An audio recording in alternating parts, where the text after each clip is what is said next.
Hello, everybody. Dave Neal here, stand-up comic and host of Bachelor Nation News. We have a 2-for-1. The first half of this video is going to be about the ratings boost that we're experiencing with this season of The Bachelor, is the story BS and there is no ratings boost? We'll discuss that. And then the second half of this video, we're going to get an update about Rachel Recchia's breast reduction recovery from surgery she had. She's discussing all of the news there, so we'll get to that story in the second half of this video. Follow me on Instagram at DNeals.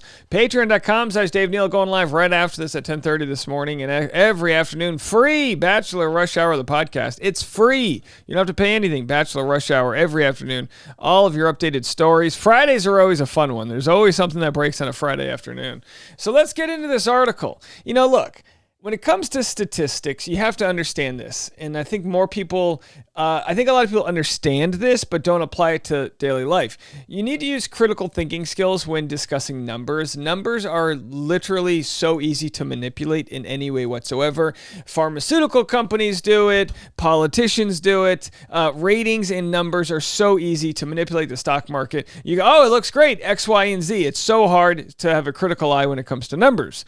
We studied this in business. I remember in business school studying stats. It's important, especially with the changing of how statistics generally apply to TV shows because of the streaming platforms. And it used to be you'd have a little Nielsen box for Nielsen ratings. So it would be on random TV boxes, and they would only have sample sizes of a few hundred people, but they were able to kind of see how popular shows were. And now that's all out the door. But, with certain platforms like Netflix, they're very tight-lipped. They don't tell you how many views a show has. HBO and some other streaming platforms do. But either way, let's get into this article. The Bachelor hits multi-platform ratings high with season 27 premiere. ABC's The Bachelor has earned a victory with its latest season. With a 2.39 rating, the January season 27 premiere measures as the series' highest-rated multi-platform telecast in 1 year among the adults 18 to 49 key demo. Highest rating since January 24th, 2022. So, and again, normally the premiere of the show is the highest rating unless there's positive word of mouth about the season, in which case people might start watching that weren't anticipating because everyone's like, oh, it's good. But this is saying basically it was the highest rated in a year. Essentially, it's saying this premiere of this season did better than last season's premiere. That's pretty much all it means. Additionally, The Bachelor premiere outperformed the show's prior season average by 3%. Again, I just summed that up for you. After 35 days of viewing across linear and digital platforms, season 27's opening episode showed a 268% increase amongst adults 18 to 49 over its initial live plus same-day rating, marketing the show's biggest ever delayed viewing increase. So essentially what that means is there was probably really good word of mouth. So even though people didn't watch live, they watched on Hulu the next day and the day after. This is really big with movies that still go straight to the cinemas, where it's not necessarily about how much money you make your first weekend, it's how much money you make your second weekend. Because the first weekend, a lot of people are relying just on the trailers and the hype to see if a movie's good. The second weekend, it's word of mouth. What's the Rotten Tomato score? Did people really like it or hate it? So if a movie gets $80 million its opening weekend, but drops down to $15 million its second weekend, that's not good. If it gets $80 million the opening weekend and drops to $40 million, it's like, well, that's actually pretty good. That might mean the third weekend it might be at $35 million and then kind of slowly go down. So either way, how much the stats matter as when the season goes on is just as important. So season 26 of The Bachelor on ABC averaged a 0.81 rating in the key demographic and 3.66 million viewers in linear viewing. In the latest episode, which aired on Monday, this season's Bachelor Zach said goodbye to Charity Lawson, narrowing down his choices to the final three women after visiting each girl's hometown. The episode, hosted by Jesse Palmer, earned a 0.44 rating and attracted an audience of nearly 2.5 million total viewers, which is a 15% and 19% drop in both categories from previous episodes this season in linear viewing. And so that's consistent with the rest of the night's programming.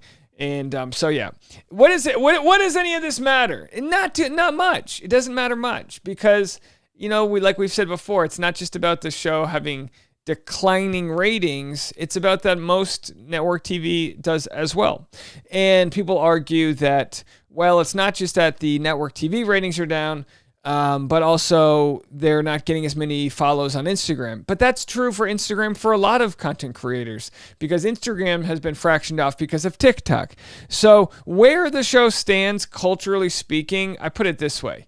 I make Bachelor content and not Netflix TV show content. The Netflix TV show content, the Netflix dating content, it does well, but I do better with Bachelor. I think there's still a bigger, more loyal audience that follows Bachelor on the day-to-day than there is that follows these Netflix shows. Even if some of the Netflix shows, I don't know, get more Instagram followers, I look at it this way. Netflix is an international platform, so a lot of these shows are available in other countries, whereas The Bachelor is available primarily in the U.S.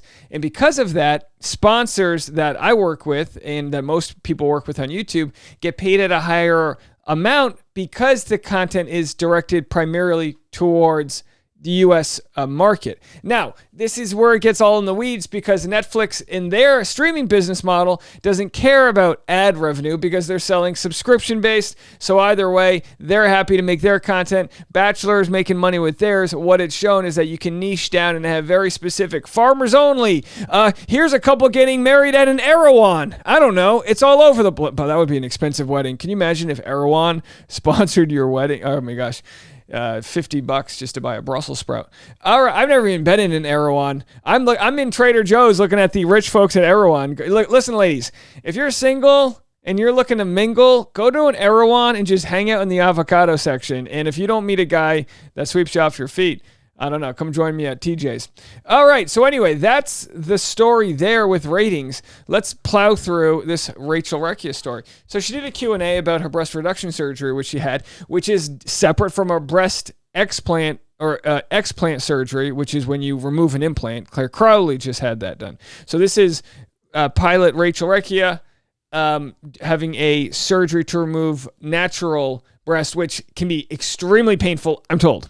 Can you give us an overall update on how you're doing, getting a reduction soon? 2. And then Rachel responded, I've gotten so many sweet messages and love for you all. Hearing all of your stories has helped me so much, and I'm trying to reply back to all your DMs. Overall, doing super well, and I'm a week post-operation and already feeling a lot better. What is the recovery process like? Right after surgery, my pain level was a 6 to 7. Day 1 to 2, I felt really good, and pain was super manageable with the medication they sent me home with. Day 3 to 4 was the hardest. I had a horrible headache that you guys told me is from the anesthesia and painful swelling. Day 5 to 6, I was able to get my appetite back. The full recovery process is 6 weeks. Yeah, I think you can't even raise your hand above your head or whatever. It sounds extremely painful. I asked my doc about getting one. They suggested I wait until after I'm done having kids. Rachel responds saying, I've gotten this question a lot. There's always the possibility that your breasts will grow back with pregnancy and weight gain. I've had many mothers message me that they were happy they did it before kids and it didn't affect their breastfeeding at all. Some mothers also said they weren't able to. It all depends on what you're willing to risk. I'm not having children in the immediate future, but if I have to get the procedure again, I will. Wow, very interesting stuff. How much was it? Some people have asked, and she said she wasn't able to get her insurance to cover it because in the great United States of America, we have a broken healthcare system, and I think everyone should look at Marianne Williamson as a possible candidate to challenge Joe Biden because she is the only candidate right now pushing for universal healthcare. But I digress, folks. So yeah, it cost her $12,000 to $20,000, she said, someone asked what her cup size was before and after. She says, you guys, I'm not kidding. I think I had 2 different sizes, probably a DD/DDD. And then she did some nice analysis there. Someone said, have you noticed a difference in back and shoulder pain? She said, yes, it's immediate. I felt relief the second I stood up. It was the coolest thing in the world. You feel 10 pounds lighter. How is sleeping each night and doing basic tasks? You have to sleep elevated for the first couple of nights and must sleep on your back for 6 weeks after. I got a U-shaped pregnancy pillow, which has helped me so much. The first couple of nights sleeping was easy because they sent me home with sleeping pills, but since then it's been a bit uncomfortable. As far as basic tasks, I was able to shower the day after and wash my hair after 4 days. For the most part, I was able to do daily tasks like normal with help from nurse Jen Parisi. Yes, her roommate Jen Parisi, Bachelor in Paradise star Jen Parisi, has been helping Rachel Recchia. Well, who was the ultimate decision maker in wanting to do it was the question. She said, I've wanted the surgery since I was 17. I went to my primary care physician and she put me on medication and started my claim to get it covered. Of course, after all that work, it didn't happen. In the end, she paid out of pocket. Last couple. I'm scared that the scarring will look bad. She said there are a couple different techniques for incisions. I have the anchor. Okay, she's got the anchor.